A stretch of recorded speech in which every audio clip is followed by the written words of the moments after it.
Yehezkiel pasal 32 ayat 17 sampai pasal 33 ayat 33. Pada tahun ke-12 dalam bulan pertama, pada tanggal 15 bulan itu, datanglah firman Tuhan kepadaku. Hai anak manusia, perdengarkanlah suatu ratapan. Engkau bersama kaum perempuan bangsa-bangsa yang hebat, mengenai khalayak ramai di Mesir, dan turunkanlah mereka ke bumi yang paling bawah, menjumpai mereka yang telah turun ke liang kubur. Dari siapakah engkau lebih cantik? Turunlah dan berbaringlah bersama orang-orang yang tidak bersunat. Mereka akan rebah di tengah orang-orang yang mati terbunuh oleh pedang dan seluruh rakyatnya yang banyak akan telentang bersama dia.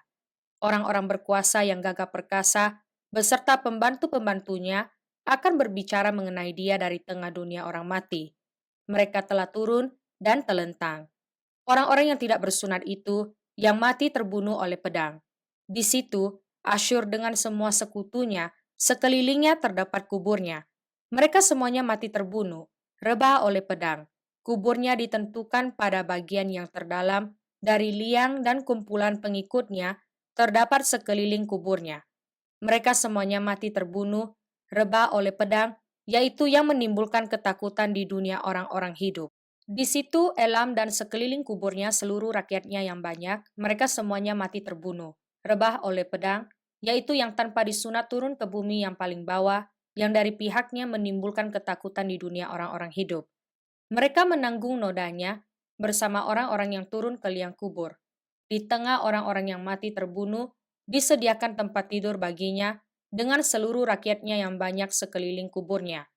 Mereka semuanya orang-orang yang tidak disunat, mati terbunuh oleh pedang. Oleh sebab ketakutan terhadap mereka sudah ditimbulkan di dunia orang-orang hidup, dan mereka menanggung nodanya bersama orang-orang yang turun ke liang kubur. Mereka ditempatkan di tengah orang-orang yang mati terbunuh. Di situ Mesek dan Tubal dengan seluruh rakyatnya yang banyak sekeliling kuburnya, mereka semuanya orang-orang yang tidak disunat, mati terbunuh oleh pedang, sebab mereka menimbulkan ketakutan di dunia orang-orang hidup. Mereka tidak dibaringkan bersama pahlawan-pahlawan yang mati rebah pada zaman dahulu, yang turun ke dunia orang mati, bersama segala senjata perangnya, dan yang pedang-pedangnya ditaruh orang di bawah kepalanya serta perisai-perisainya terletak di atas tulang-tulangnya, sebab ketakutan terhadap pahlawan-pahlawan itu meliputi dunia orang-orang hidup. Engkau akan telentang di tengah orang-orang yang tidak bersunat bersama orang-orang yang mati terbunuh oleh pedang. Di situ Edom, raja-rajanya dan semua pemimpinnya yang ditempatkan dekat orang-orang yang mati terbunuh oleh pedang. Walaupun mereka kuat, mereka dibaringkan dekat orang-orang yang tidak disunat dan dekat orang-orang yang turun ke liang kubur. Di situ pemimpin-pemimpin dari utara, semuanya mereka dan semua orang Sidon yang dengan malu turun dekat orang-orang yang mati terbunuh, walaupun dengan kekuatannya mereka sudah menimbulkan ketakutan terhadap mereka. Mereka dibaringkan tanpa disunat dekat orang-orang yang mati terbunuh oleh pedang, dan mereka menanggung nodanya bersama orang-orang yang turun ke liang kubur. Firaun akan melihat mereka semuanya, dan ia akan merasa terhibur dengan nasib khalayak ramai yang mengikutinya. Firaun mati terbunuh oleh pedang dengan seluruh tentaranya. Demikianlah firman Tuhan Allah. Oleh karena ia menimbulkan ketakutan di dunia orang-orang hidup, maka ia dibaringkan di tengah orang-orang yang tidak disunat, dekat orang yang mati terbunuh oleh pedang. Firaun dengan seluruh khalayak ramai yang mengikutinya. Demikianlah firman Tuhan Allah. Lalu datanglah firman Tuhan kepadaku, hai anak manusia, berbicaralah kepada teman-temanmu sebangsa, dan katakanlah kepada mereka, kalau aku mendatangkan pedang atas sesuatu negeri, dan bangsa negeri itu mengambil seorang dari antara mereka, dan menetapkan dia menjadi penjaganya, dan penjaga ini melihat pedang itu datang atas negerinya, lalu meniup sangkakala untuk memperingatkan bangsanya, kalau ada seorang yang memang mendengar suara sangkakala itu, tetapi ia tidak mau diperingatkan, sehingga sesudah pedang itu datang ia dihabiskan, darahnya tertimpa kepadanya sendiri. Ia mendengar suara sangkakala, tetapi ia tidak mau diperingatkan, darahnya tertimpa kepadanya sendiri. Kalau ia mau diperingatkan, ia menyelamatkan nyawanya.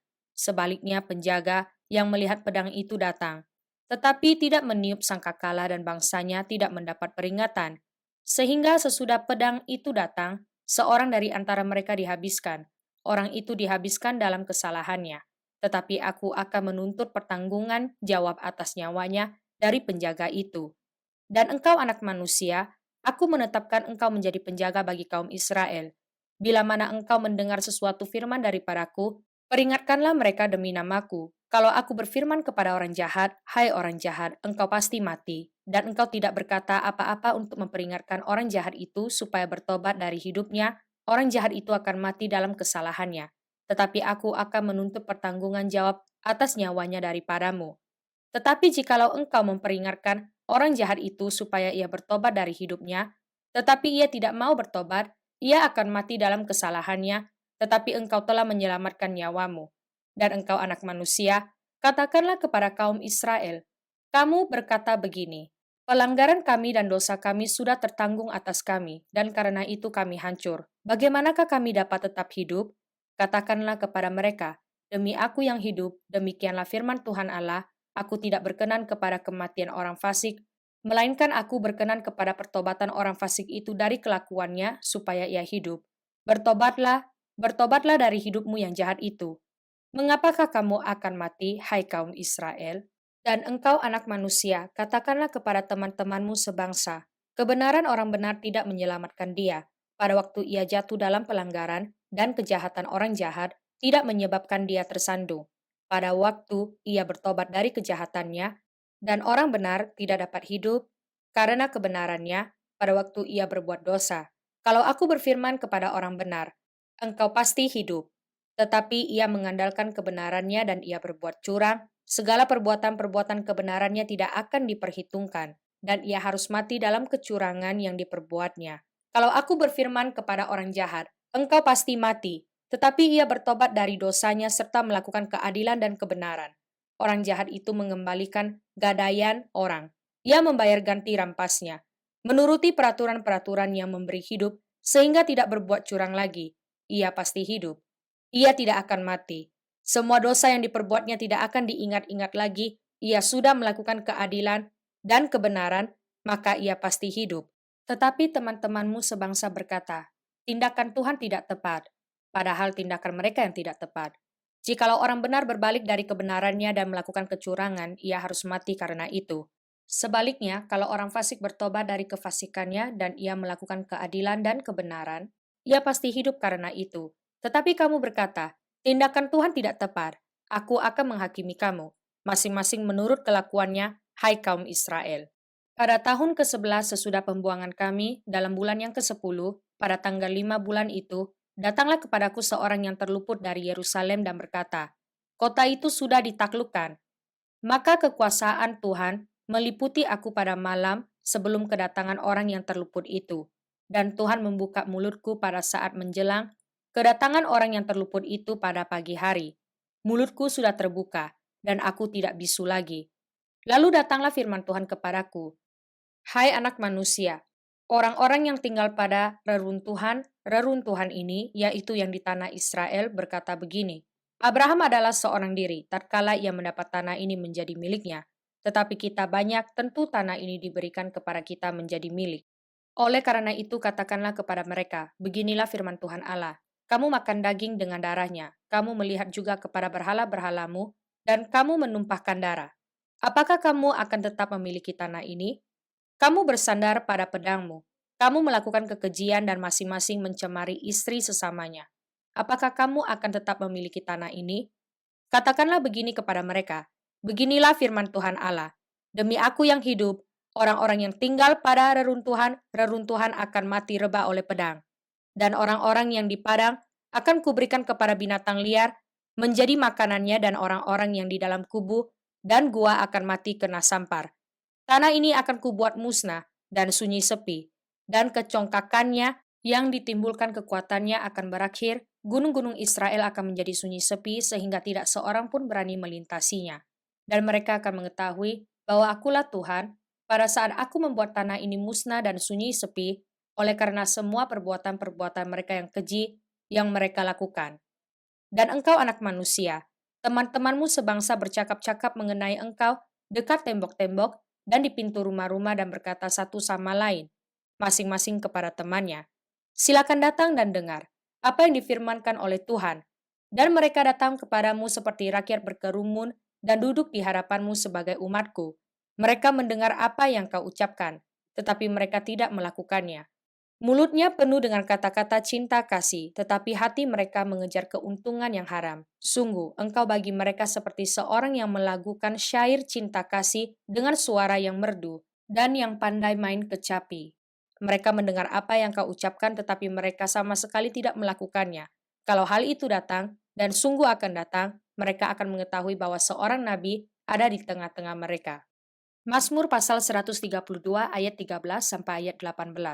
Sebab Tuhan telah memilih Sion, mengingininya menjadi tempat kedudukannya. Inilah tempat perhentianku selama-lamanya. Di sini aku hendak diam sebab aku mengingininya.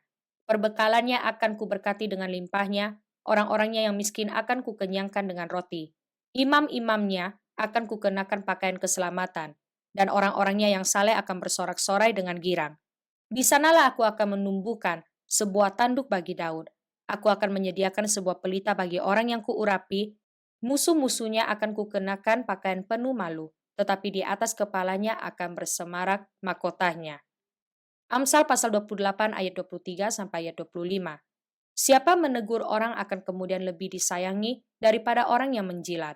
Siapa merampasi ayah dan ibunya dan menyangka bahwa itu bukan suatu pelanggaran, ia sendiri adalah kawan si perusak. Orang yang loba menimbulkan pertengkaran, tetapi siapa percaya kepada Tuhan diberi kelimpahan.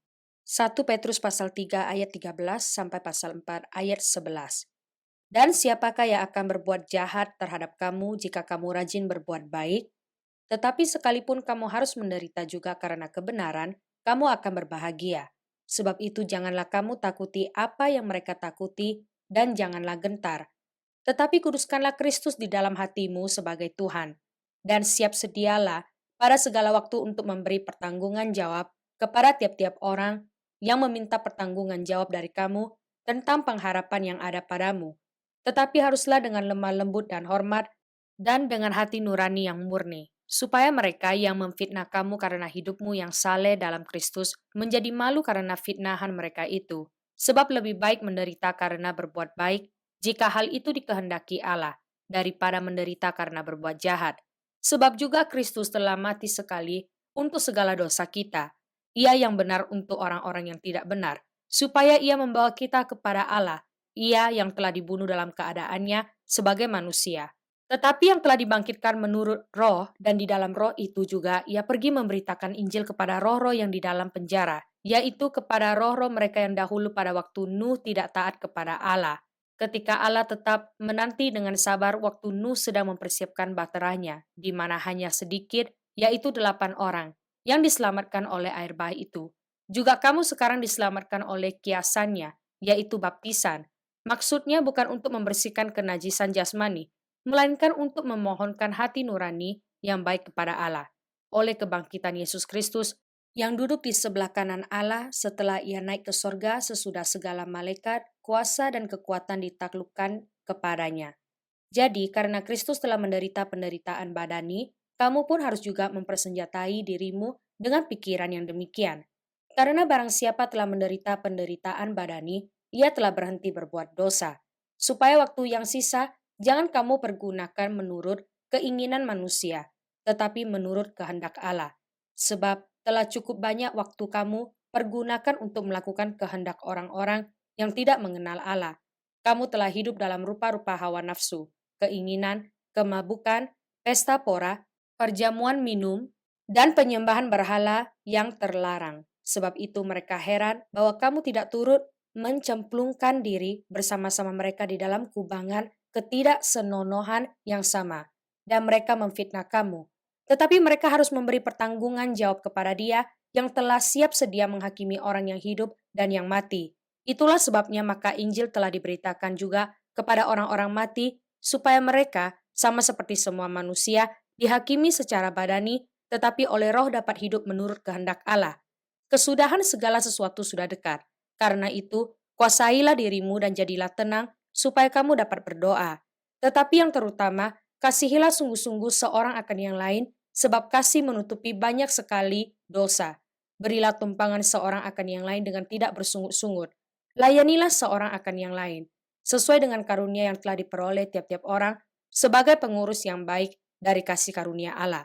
Jika ada orang yang berbicara, baiklah ia berbicara sebagai orang yang menyampaikan firman Allah. Jika ada orang yang melayani, baiklah ia melakukannya dengan kekuatan yang dianugerahkan Allah, supaya Allah dimuliakan dalam segala sesuatu karena Yesus Kristus. Ialah yang empunya kemuliaan dan kuasa sampai selama-lamanya. Amin.